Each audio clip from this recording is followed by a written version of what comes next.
नमस्कार सभी साधकों का योग गुरु धीरज चैनल में स्वागत है। आज एक ऐसी समस्या जिससे व्यक्ति खुद तो प्रभावित रहता ही है, परिवार में भी डिस्टरबेंस होता है और साथ ही साथ पब्लिक प्लेस में कभी जाना अनजाने तरीके से हम दूसरों को भी डिस्कम्फर्ट करते हैं। जी हाँ, आज हम बात करने जा रहे हैं खराटे की समस्या की और इससे कई सारे लोग आज दो चार होते जा रहे हैं। जिस तरह से लाइफ स्टाइल बढ़ी है, तनाव बढ़ा है, मोटापा शरीर में बढ़ा है और फिजिकल एक्टिविटी एकदम से कमज़ोर होता जा रहा है और कई तरह की दूसरे लत जैसे स्मोकिंग हो, ड्रिंकिंग हो, इस तरह की चीज़ों की वजह से खराटे की ये समस्या ज़्यादा बढ़ गई है। तो हम आज समझेंगे कि खराटा होता क्यों है और योग के कुछ साधारण सा दिखने वाला आसन, अभ्यास, प्राणायाम वो आपको बहुत ज़्यादा ही इसमें मदद कर देगा। साथ ही हम जानेंगे कि कौन सा सोने का पोजीशन है जो आपके लिए बेहतर है अगर खराटे आते हैं तो। क्योंकि हमारा खुद का अनुभव रहा है कि कभी कभी यात्रा करते समय ऐसे खराटेबाज मिल जाते हैं तो वो तो अपने आराम से सोए रहते हैं, उनकी साउंड स्लीप हालांकि नहीं रहती है लेकिन अपनी तो स्लीप ही नहीं हो पाती है। तो ऐसे आप शर्मिंदगी का या दूसरे की परेशानी का सबब ना बने, उसके लिए खराटे को समाप्त करना जरूरी है। क्योंकि अगर आप खराटे लेते हैं तो आपके अंदर सोने के पूरे 7-8 घंटे तक आपके सिस्टम में प्रॉपर ब्रीदिंग नहीं हो पाती है। इससे आपका इंटरनल सिस्टम की जो क्वालिटी होनी चाहिए अच्छी सांसें मिलने की वजह से वो नहीं हो पाती है। साथ ही खराटे की वजह से आप साउंड स्लीप नहीं हो पाते हैं और जब आपकी नींद में गहराई नहीं होगा तो आपका बॉडी जिस मात्रा में रिपेयर होना चाहिए, क्योंकि रिपेयरिंग के लिए एकदम से स्लीप मोड में आना चाहिए शरीर को पूरी तरह से डीप स्लीप मोड, तब आपका रिपेयर होता है। मोर रिलैक्स मोर रिपेयर, ये सिद्धांत है, सिस्टम है शरीर का। और जो तीसरी बात जैसे मैंने कहा कि खराटे से आपका जो बाजू में आपका साथी है, पति पत्नी आपस में सोते हैं एक ही साथ, लेकिन उनको हमेशा तकलीफ हो रहती है, आपके खराटे की वजह से नींद नहीं आती है और कई बार तो मामला यहाँ तक पहुँच रहा है आजकल कि खराटे की वजह से तलाक तक हो रहे हैं। तो वो नौबत नहीं आए, उससे अच्छा है कि समस्याएं इतनी जड़ नहीं हो कि पति पत्नी अलग अलग रूम में सो रहे हैं या आपके साथ कोई भी सोने में कंफर्ट नहीं कर रहा है। क्योंकि भारत में कई ऐसे परिवार हैं जिनके पास इतने सारे रूम नहीं हैं कि अलग अलग व्यक्ति के लिए अलग अलग रूम हो, तो एक साथ सोना पड़ता है। संयुक्त परिवार है, आप एक व्यक्ति खराटे भर रहे हैं तो वो सबको डिस्कम्फर्ट करता है। इसलिए आज खराटे को हम इम्पोर्टेंस देते हुए उसको समाप्त करने का एक अभियान छेड़े हैं और इस वीडियो को आप ज़्यादा से ज़्यादा लोगों तक शेयर करें ताकि ये समस्या से निजात मिले और जो पारिवारिक संघर्ष का एक माहौल बन रहा है, अनकम्फर्टनेस आ रहा है, उसमें भी कमी आए। तो सबसे महत्वपूर्ण आसन जो आप खराटे से के लिए करें, और इसको तभी आप समझ पाएंगे जब खराटे का समस्या क्यों हो रही है वो आप समझें। क्योंकि हमारा जो थ्रॉट होता है, अंदर गले का जो एरिया होता है, उसमें सॉफ्ट टिश्यू होते हैं। अगर आप उस टिश्यू का टोनिंग खत्म हो जाता है और साथ में आपका नोज है उसमें अलग अलग टिश्यू पैलेट होते हैं, वो तमाम चीज़ों के बीच में एक टोनिंग उसकी होनी चाहिए, एक इसके अंदर स्ट्रेंथ होनी चाहिए। तो वो जब कमज़ोर हो जाता है तो आपको जब आपकी सांसें अंदर जाती है तो वो डिस्टरबेंस पैदा करता है एयर पासेस एरिया में, जिसके कारण से उसमें एक कंपन शुरू हो जाता है, वाइब्रेशन होती है और वो वाइब्रेशन ही खराटा है एक्चुअली में। तो इसीलिए जो एयर पास है, तो आज का जो आसन और प्राणायाम हम बता रहे हैं उसका मकसद है कि आपका थ्रॉट, नोज और इसका जो टिश्यू है उसको आप कैसे मजबूत करें, उसमें टोनिंग कैसे लाएं, और दूसरा एयर पास को ज़्यादा ओपनिंग करने के लिए और क्या आसन हो सकते हैं जिससे एयर पास स्ट्रांग हो।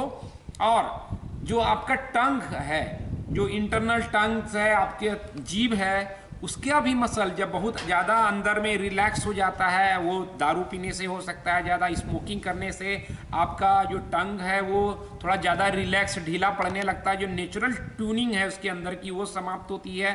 तो ये तमाम चीज़ खराटे की वजह हो सकती है।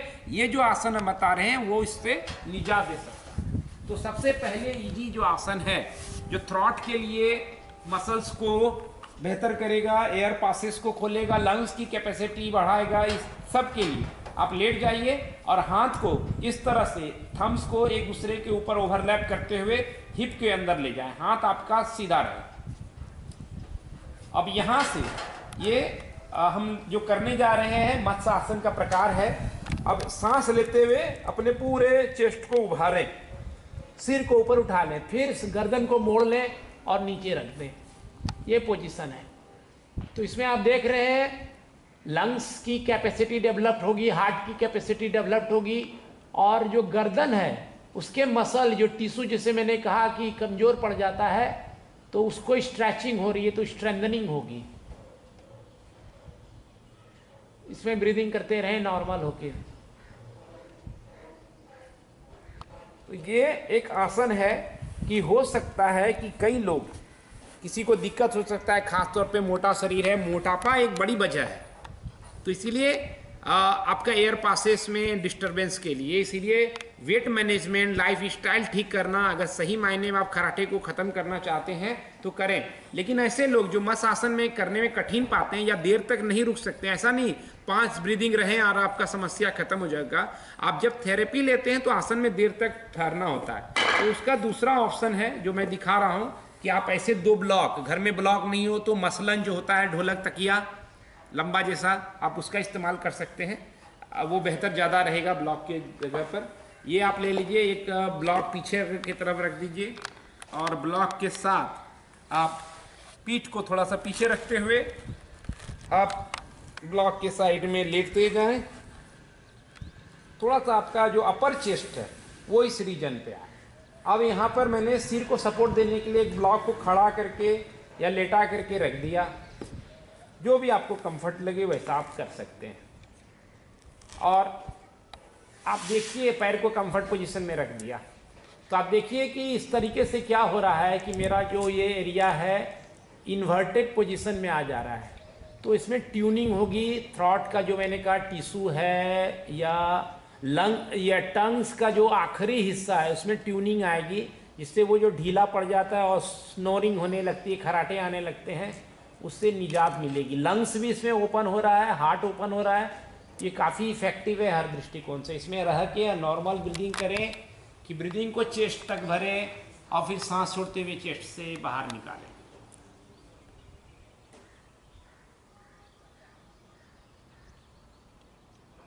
इस तरह से रहना पड़ेगा देर तक, तो इस बात का आप ख्याल रखें। और जब ये ब्लॉक लगाएं या बोल्स्टर लगाएं तो बैक में हो सकता है कि थोड़ा सा आपको डिस्कम्फर्ट फील लगे, थोड़ा सा वार्म अप इसीलिए पहले कर लेना है। और या आपको डिस्कम्फर्ट लगे तो इस तरह से अपान आसन करके रोलिंग कर लें, तो बैक में जो इशू रहेगा वो थोड़ा सा आपको कंफर्ट हो जाएगा। इसके साथ सेतुबंद सर्वांग आसन जो है, सर्वांग आसन का पोजीशन, इन्वर्जन पोजीशन अच्छा है लंग्स की कैपेसिटी को इम्प्रूव करने के लिए, थायराइड को इम्प्रूव करने के लिए, तो आप सर्वांग आसन कर सकते हैं अगर आप करना चाहें। और जैसे मैंने कहा कि जो इंटरनल टंग्स है उसमें एक जो ट्यूनिंग होनी चाहिए वो खत्म हो जाती है, तो सिंहासन एक अच्छा पोजीशन है। आप वज्रासन में, सुखासन में बैठ करके इस तरह से रहें और टंग को जोर से आवाज़ निकालते हुए बाहर निकालें, तो उससे आपका एक फेशियल योगा भी है अपने आप में ये, और आवाज़ में भी बेहतरी करेगा, एयर पासेस में जो ब्लॉकेज आ रहा है उसको इम्प्रूव करेगा और टोनिंग करेगा। इंटरनल जो टिश्यूज़ हैं नोज के एरिया में, आपको मैंने कहा थ्रॉट एरिया में ये जो टिश्यू है उसमें जो स्ट्रेंथनिंग की कमी है वो स्नोरिंग की बड़ी वजह है, उससे आपको निजात मिलेगा। इस तरह से बैठ जाइए और आँखों को आप नाक के तरफ लगाएंगे और सांस छोड़ेंगे और टंग को बाहर करेंगे।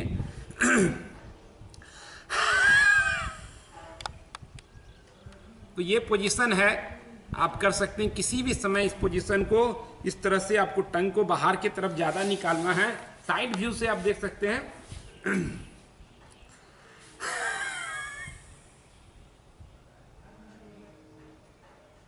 तो लेंदनिंग करें, जैसे टंग को बाहर करेंगे तो धीरे धीरे इसमें टोनिंग आने लगेगी और इससे आपको काफ़ी फायदा आएगा। ये तनाव को दूर करने के लिए भी अच्छा है कि तुरंत आपको लगेगा फेस पे, आंखों पे जो तनाव है वो समाप्त होगा। तो ईएनटी से रिलेटेड जो इशू है वो मैं महत्वपूर्ण आसन बता सकता हूँ। ऐसे कई सारे आसन हो सकते हैं जो आप करें। और एक दूसरी जो है प्राणायाम में आप अगर करना चाहें तो भ्रामरी सबसे इम्पॉर्टेंट है, क्योंकि जब आप भ्रामरी करते हैं, सांस को बाहर लगातार छोड़ते हैं, तो आपका जो वो रीजन है, साइनस का रीजन, वो ज़्यादा ओपन होता है।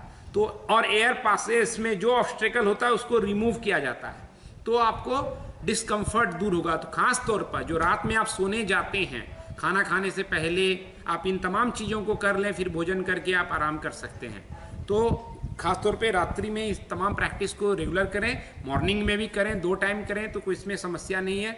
भ्रामरी प्राणायाम के लिए आप कान बंद कर सकते हैं इस तरह से, या कान को इस तरह से लॉक करके सांस लें।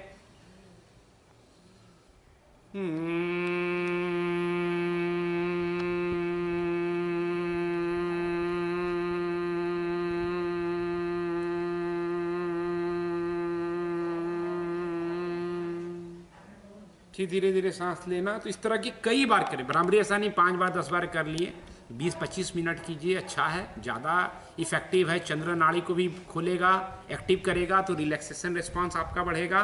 तो ये महत्वपूर्ण आसन मैंने बताया।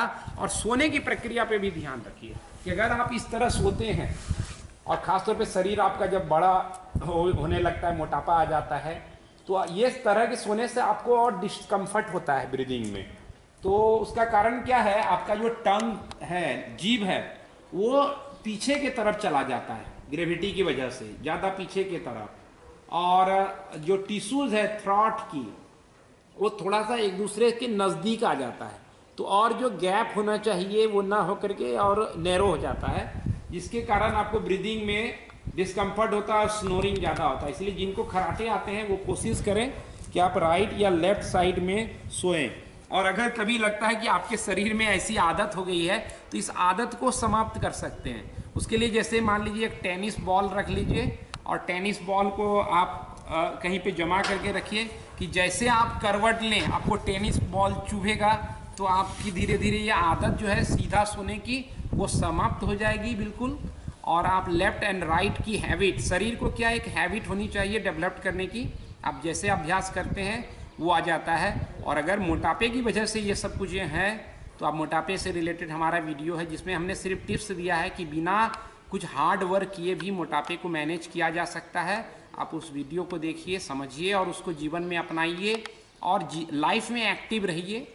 रिलैक्सेशन हमारे जीवन से छूटता जा रहा है, तो मन रिलैक्स हो लेकिन बॉडी एक्टिव रहे, इसका अभ्यास करें और तनाव से दूर रहें। और जीवन में एक नॉर्मल जो लाइफ स्टाइल है कि सही समय पे सोना, सही समय पे जगना, इसको अभ्यास में ज़रूर लाएं। और इन तमाम चीज़ों को जब आप अपनाएंगे तो मुझे उम्मीद है कि जो स्नोरिंग का इशू है, खराटे का इशू है, उससे आपको निजात मिल पाएगी। तो आज के वीडियो में इतना ही। धन्यवाद, नमस्कार।